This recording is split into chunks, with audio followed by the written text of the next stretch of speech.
behalf of the Cat Writers Association, which recently held its meeting in the fall in Indianapolis, we are pleased to present you with a check of $1,811. And we, every year, the Cat Writers has a conference, and this was our first in-person conference. And we always pick a charity to give the donations to, and we are pleased to give it to the Indy neighborhood cats so they can help all Indy's beautiful cats. Aww. And we know how much cats mean to everybody, and we're so glad for the work you do with Indy.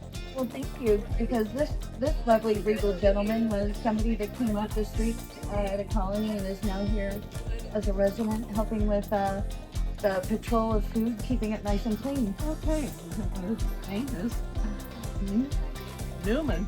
Hey Newman, how you doing there?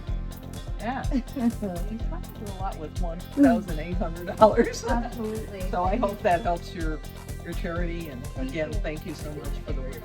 Excellent. Thank you so much. Thank you.